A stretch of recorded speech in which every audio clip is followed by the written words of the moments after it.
જય સ્વામિનારાયણ વિદ્યાર્થી મિત્રો, બાયોલોજી ઈ વિદ્યાના ક્લાસની અંદર આપ સૌનું સ્વાગત છે. આપણે શીખીશું 11th સાયન્સ ચેપ્ટર નંબર 20, જે એક્ઝામના સમયમાં COVID-19 પરિસ્થિતિમાં બાકી રહી ગયેલું chapter 11th science chapter number 20, પ્રચલન અને હલનચલન. એના ઉપર આપણે હવે કન્ટિન્યુ લેક્ચરો આવશે ચેપ્ટર નંબર 20 ઉપર. તો આપ સૌ ધ્યાન આપજો.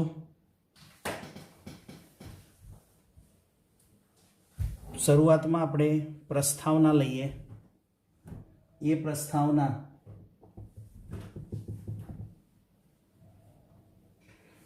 હલનચલન શબ્દ ચેપ્ટરનો છે, પ્રચલન અને હલનચલન. હલનચલન સજીવનું અગત્યનું લક્ષણ.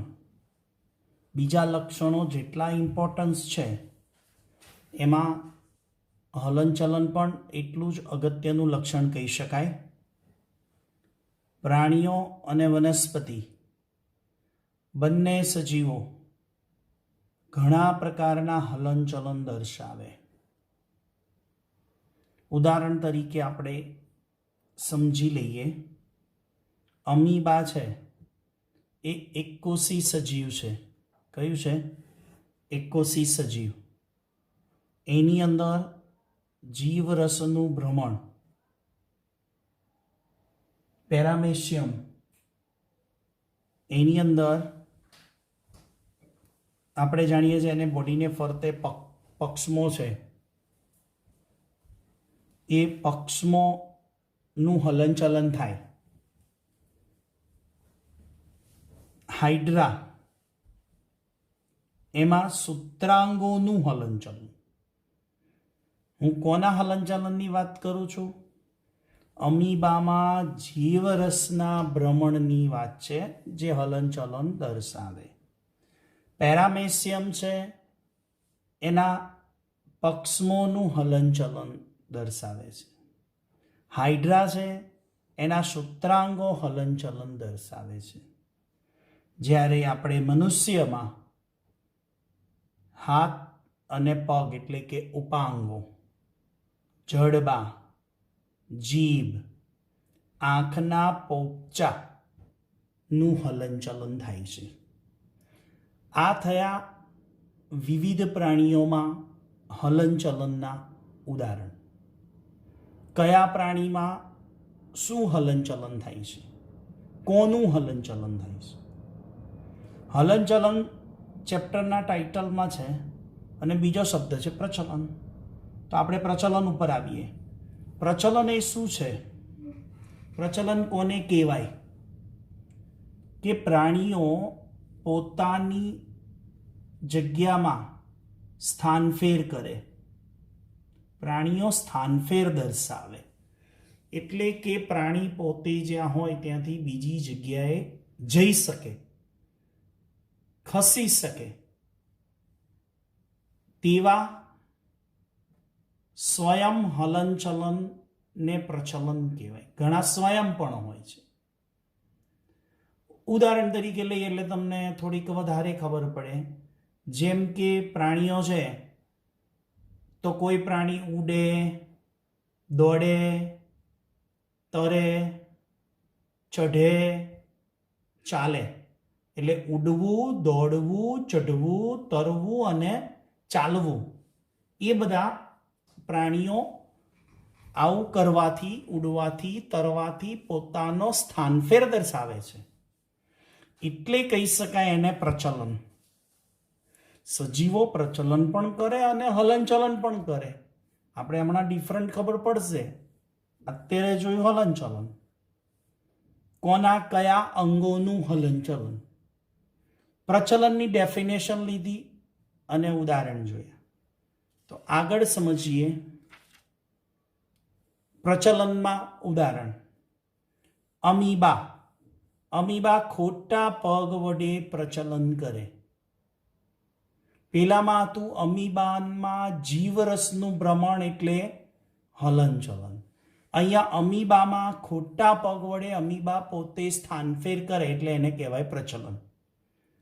પેરામેસિયમ, તો પેરામેસિયમમાં પક્ષમો વડે પ્રચલન કરે. ધ્યાન આપજો, પેરામેસિયમના પક્ષમો હલનચલન દર્શાવે, જેને લીધે પેરામેસિયમનું પ્રચલન થાય. હું રિપીટ કરું છું, પેરામેસિયમના પક્ષમો હલનચલન દર્શાવે ત્યારે પેરામેસિયમનું પ્રચલન થાય છે.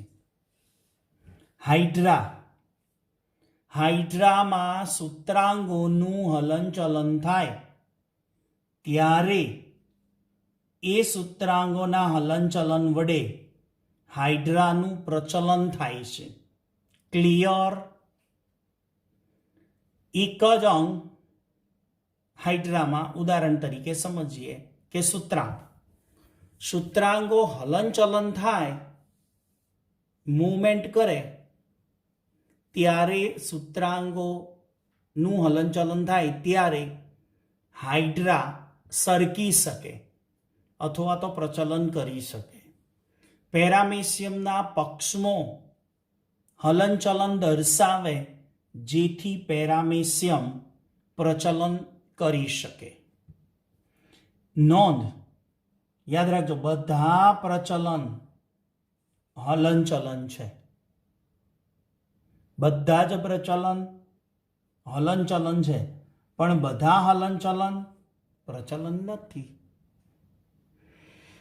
એટલે જે કોઈ દાખલા તરીકે અમીબામાં ખોટા પગનું પ્રચલન થયું, પેરામેસિયમનું પ્રચલન થયું, સૂત્રાંગોનું પ્રચલન થયું, એને હલનચલન કહી શકાય કે હલનચલનને કારણે પ્રચલન થાય છે. એટલે પ્રચલન એ હલનચલન છે.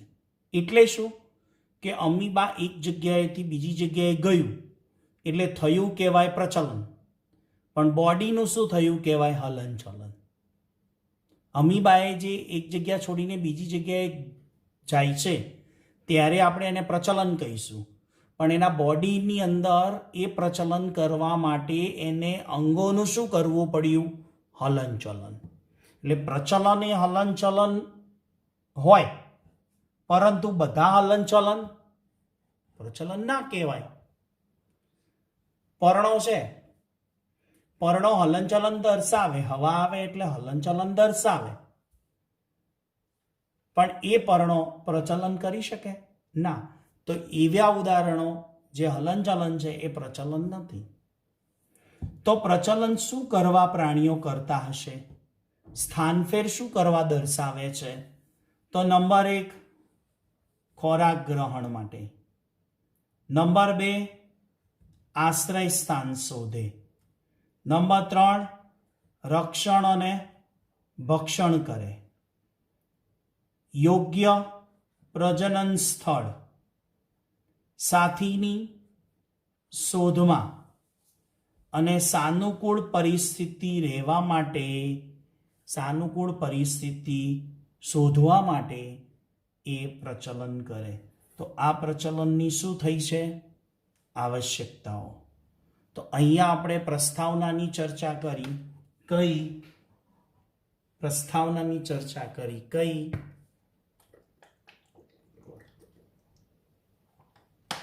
પ્રચલન અને હલનચલન. ચલો આગળ.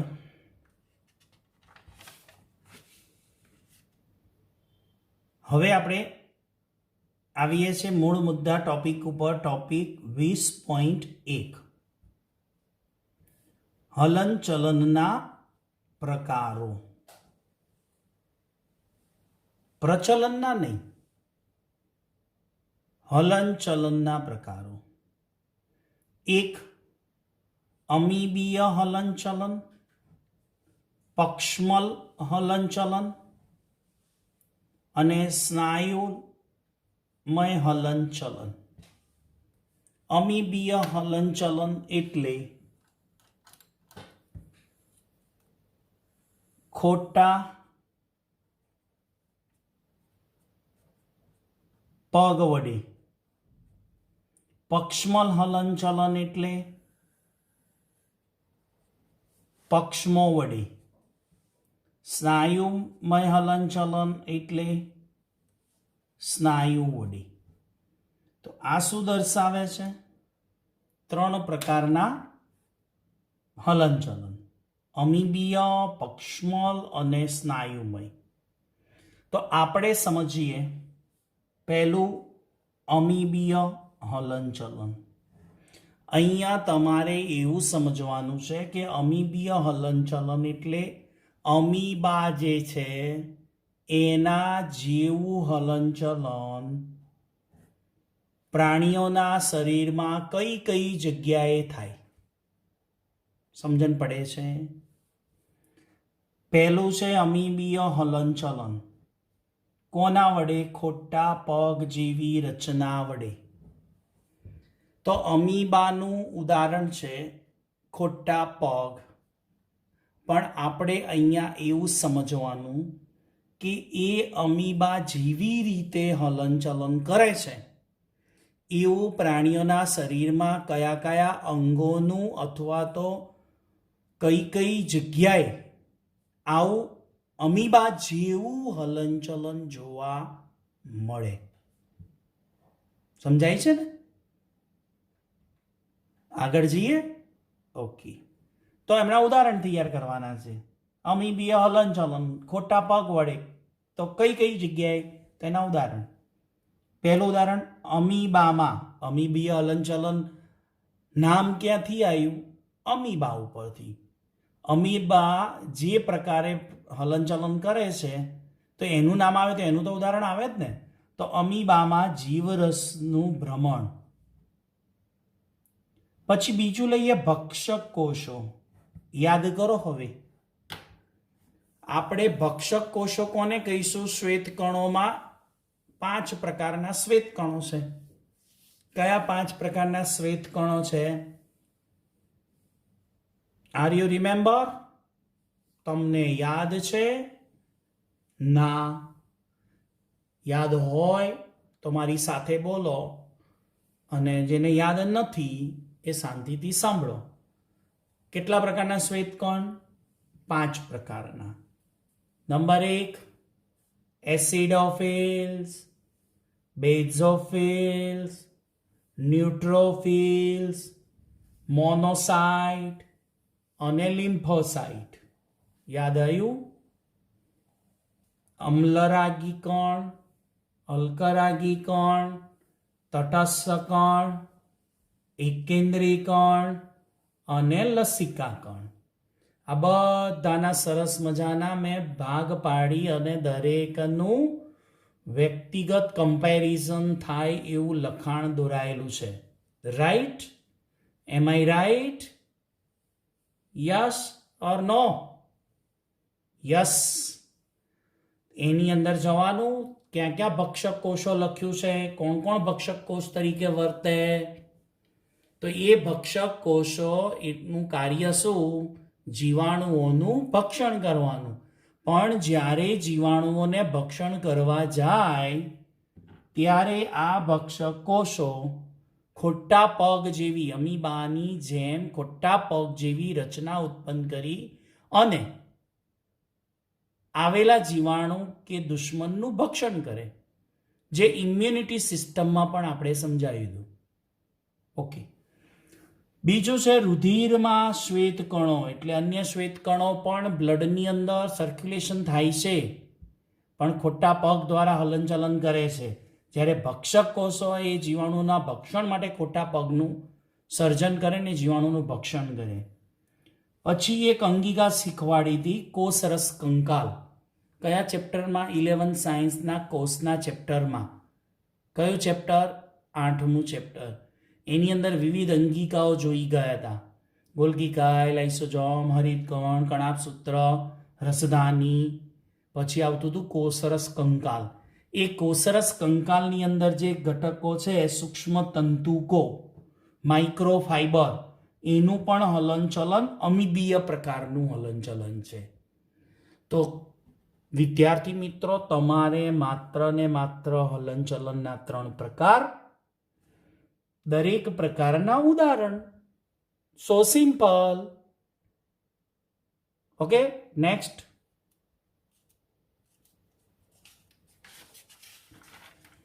પક્ષમલ હલનચલન. પક્ષમલ હલનચલન એટલે પક્ષમો અને કસા વડે થતું, કે બોડીના અંગો, આંતરિક અંગો, મનુષ્યના શરીરના કે અન્ય પ્રાણીઓના શરીરના આંતરિક અંગોમાં પક્ષમ જેવી રચના સર્જાય. જેમ પેરામેશિયમમાં પક્ષમ જેવી રચના સર્જાય ને, અને પેરામેશિયમ પોતે ખોરાક મેળવે, પ્રચલન કરે, એવા જ પક્ષમો આપણી બોડીની અંદર પણ કેટલાક ભાગોમાં આવે છે. યાદ કરો, પક્ષમલ અધિચ્છદ પેશી, રાઈટ? યાદ આવ્યું? Yes or no? યસ. એ પક્ષમલ અધિચ્છદ પેશી કેમ પડ્યું હતું? એની ઉપર પક્ષમો હતા. તો એ પક્ષમલ અધિચ્છદ પેશી એટલે પક્ષમલ હલનચલનના ઉદાહરણો જોઈએ. એક તો શુક્રકોષોને તરવા માટે. શુક્રકોષોને ક્યાંથી ક્યાં સુધીની જર્ની છે? જ્યાંથી સર્જાય ત્યાંથી શરૂ કરી અને જ્યાં ફલન થાય ત્યાં સુધી. એટલે પુરુષની અંદર શુક્રપિંડમાં શુક્રકોષોનું સર્જન થાય. એ શુક્રકોષો માદાની યોનિ દ્વારા થઈ, ગર્ભાશયમાં થઈ અને અંડવાહિનીમાં અંડકોષોનું ફલન કરે, ત્યાં સુધીની એની લાંબી જર્ની છે. ત્યાં સુધી એને તરવા માટે શું જોઈશે? પક્ષમો. એને કસા પણ છે. ચલો, વાદળી સમુદાય જોઈ ગયા ને? સછિદ્ર. એમાં નલિકા તંત્રમાં પણ પાણીના પ્રવાહની જાળવણી પણ પક્ષમો દ્વારા થાય છે. આગળ, યુગ્લિનાના પ્રચલન માટે પક્ષમો અને કસા, એકલું પક્ષમો નહીં, કસા વડે, ફ્લેજેલા, એટલે કે પક્ષમો અને કસા વડે જે પ્રચલન થાય, જે હલનચલન થાય, કયા પ્રકારનું હોય? પક્ષમલ. યુગ્લિનામાં કસા છે ને? યસ. શુક્રકોષોને પણ એક કસા છે. તે કયા પ્રકારનું હલનચલન બતાવે? પક્ષમલ. શ્વાસનળીમાં ધૂળના રજકણ અને બાહ્ય પદાર્થોને ખસેડવાનું. જ્યાં આગળ કઈ પેશી આવેલી છે? પક્ષમલ અધિચ્છદ પેશી. કઈ પેશી? પક્ષમલ અધિચ્છદ.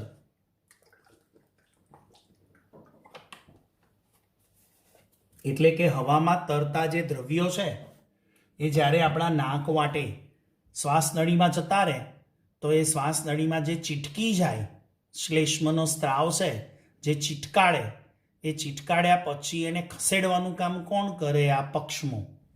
પછી અંડવાહિનીમાં અંડકોષ પણ સરકતો સરકતો ગર્ભાશય તરફ આવે છે. અંડપિંડમાંથી અંડકોષ સર્જાયો, અંડવાહિનીમાં થઈ અને ગર્ભાશય તરફ આવવાનો છે. તો અંડવાહિનીની દિવાલમાં પણ શું આવેલા છે? પક્ષમો આવેલા છે, જેથી અંડકોષ કઈ તરફ જઈ શકે? ગર્ભાશય તરફ. તો આ થયું પક્ષમલ હલનચલન, જે પક્ષમો અને કસા વડે સર્જાય અથવા તો એના વડે થતું હલનચલન. આ એના ઉદાહરણો છે. ત્રીજું, સ્નાયુમય હલનચલન. કયા પ્રકારનું? સ્નાયુમય. કોના વડે? સ્નાયુઓ વડે. તો તમે બોડીના કયા ભાગ તમારા હલનચલન દર્શાવે છે? ખબર હશે ને? થોડુંક આપણી બોડી છે, તો આપણી બોડીમાં કયા ભાગો સ્નાયુમય હલનચલન દર્શાવે? તો ઉપાંગ છે, જીભ, જડબા વગેરેનું હલનચલન. આ તો ગણાવવા માટે ઉપાંગ, જીભ, જડબા છે. બાકીના બોડીની આંતરિક અંગો પણ સ્નાયુમય હલનચલન બતાવે. અને આ સ્નાયુઓનું શું થાય? સંકોચન અને વિસ્તરણ થાય. એ સંકોચન અને વિસ્તરણ વડે એ હલનચલન કયું થાય? સ્નાયુમય હલનચલન, જે સ્નાયુઓ વડે થતું હલનચલન છે.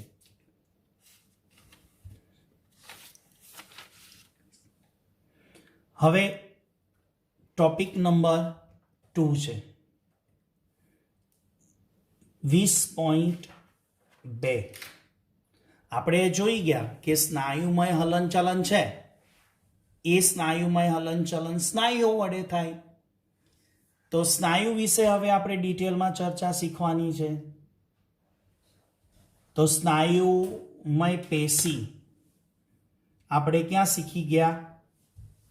આ જ 11 સાયન્સની અંદર ચેપ્ટર નંબર કયું? 7 પ્રાણીઓની આકાર વિદ્યામાં પ્રાણી પેશી આવે છે એની અંદર સ્નાયુઓ વિશે શીખી ગયા. એનું અહીંયા રિવિઝન છે. અને ડીપમાં જો સમજવાનું હોય તો એ કંકાલ સ્નાયુ છે. આપણે સમજીએ કે સ્નાયુઓ ક્યાંથી સર્જાય? મધ્ય ગર્ભસ્તરમાંથી સર્જાતી પેશી છે. શામાંથી સર્જાય? મધ્ય ગર્ભસ્તરમાંથી. મનુષ્યના શરીરના કુલ વજનના કેટલા ટકા? 40 થી 50% વજનનો જથ્થો બોડીનું જે કુલ વેઇટ છે એ કુલ વેઇટના 40 થી 50% કોનું વેઇટ છે? મસલ્સ, સ્નાયુઓનું. સ્નાયુઓના વિશિષ્ટ ગુણધર્મો કયા છે? તો નંબર 1 ઉત્તેજના, એટલે કે ઉત્તેજના થાય જેમ આપણા મગજથી કોઈ સમાચાર પહોંચે સ્નાયુઓને તો એ સ્નાયુઓ જે એક્સાઇટેડ થાય, ઉત્તેજના અનુભવે ત્યારે એનું સંકોચન થાય. અને સંકોચન થયા પછી વિસ્તરણ પણ થાય. આમ સ્નાયુઓ શું દર્શાવે? સંકોચન અને વિસ્તરણથી સ્થિતિસ્થાપકતા દર્શાવે. તો આ સ્નાયુઓના વિશિષ્ટ ગુણધર્મો છે. પ્રકાર: વિવિધ લક્ષણો એટલે કે સ્થાન અને દેખાવમાં અને કાર્યનું નિયમનની પ્રકૃતિને આધારે, એટલે કે વિવિધ લક્ષણો દેખાવ અને સ્થાનને આધારે અને કાર્ય પદ્ધતિની પ્રકૃતિ કઈ છે એને આધારે સ્નાયુઓના પ્રકાર પડે છે. કયા કયા પ્રકાર પડે? પહેલું છે કંકાલ સ્નાયુ, જેને આપણે કહીએ છીએ રેખિત સ્નાયુ. કોષ્ઠાંતર સ્નાયુ, જેને કહીએ છીએ આપણે અરેખિત સ્નાયુ. અને હૃદ સ્નાયુ. તો કેટલા સ્નાયુઓ છે આપણી બોડીમાં? 3 પ્રકારના.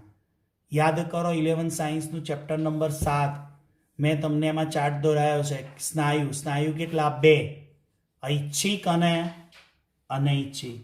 જો મારે આને કહેવા હોય તો કેવા સ્નાયુઓ કહેવાય? કંકાલ સ્નાયુ જે રેખિત સ્નાયુ છે એ કેવા છે? ઐચ્છિક સ્નાયુ છે. કોષ્ઠાંતર સ્નાયુ અને હૃદય સ્નાયુ કેવા છે? અનૈચ્છિક સ્નાયુ. કેવા છે? અનૈચ્છિક સ્નાયુ. ઐચ્છિક સ્નાયુમાં એક જ આવે કે આપણી ઈચ્છા મુજબ જો હલનચલન કરતા હોય તો એ કયા છે? કંકાલ સ્નાયુ, રેખિત સ્નાયુ. ઐચ્છિક સ્નાયુઓ જે આપણી ઈચ્છા મુજબ નિયમન નથી કરતા, એ સ્વયં નિયંત્રિત છે, એની જાતે પોતે હલનચલન દર્શાવે. તો એ કયા? કોષ્ઠાંતર સ્નાયુ જેને અરેખિત કહીએ છીએ, અને બીજા કયા છે? હૃદય સ્નાયુઓ. આ હૃદય સ્નાયુઓ માત્ર ને માત્ર ક્યાં હોય? હૃદયમાં, હૃદયની દિવાલમાં. એમ હૃદયમાં એટલે હૃદયની દિવાલમાં. હવે 3 સ્નાયુઓમાંથી કોષ્ઠાંતર સ્નાયુઓ અને હૃદય સ્નાયુઓ એનું પણ ટૂંકમાં અહીંયા વર્ણન છે 2 થી 4 લીટી સુધી. પણ એ જ વર્ણન આપણે 11 સાયન્સના ચેપ્ટર નંબર 7માં શીખી ગયા છીએ. એટલે તમારે કોષ્ઠાંતર સ્નાયુ અને હૃદ સ્નાયુઓનું આ વિડિયો લેક્ચર પોતે એટલે ચોપડી પ્રમાણે અત્યારે આ ચેપ્ટરમાં જે લાઈનો કોષ્ઠાંતર સ્નાયુ માટે અને હૃદ સ્નાયુ માટે આપેલી છે એ લાઈનોની સાથે ચેપ્ટર નંબર 7માં કોષ્ઠાંતર સ્નાયુ અને હૃદ સ્નાયુ સાથે સરખાવવાની અને સમજવાની છે. એટલે એનું તમારે શું કરવાનું થાય? રિવિઝન. તો નેક્સ્ટ હવે કયા સ્નાયુ રહ્યા? કંકાલ સ્નાયુ. કંકાલ સ્નાયુ એટલે કયા રહ્યા સ્નાયુ કહેવાય? રેખિત સ્નાયુ. એ રેખિત સ્નાયુનું આપણે ચેપ્ટર નંબર 7માં એવું લખ્યું હતું કે એનું વધુ વિગતવાર ચેપ્ટર નંબર 20માં જોઈશું. તો આ ચેપ્ટર નંબર આપણું 20 ચાલે છે. એની અંદર કંકાલ સ્નાયુ એટલે કે રેખિત સ્નાયુ વિશે ડિટેલિંગ, આકૃતિ, એની સમજ અને એની થિયરી અને એનું કાર્ય, કેવી રીતે આ સ્નાયુઓ કાર્ય કરે છે એની બધી જ વિગતવાર માહિતી આવતા વિડિયો લેક્ચરમાં મળશે. એટલે કંકાલ સ્નાયુ વિશે આવતા વિડિયો લેક્ચરમાં આકૃતિ દ્વારા એની થિયરીને સમજીશું, એની રચનાને સમજીશું. ત્યાં સુધી સૌને જય સ્વામિનારાયણ.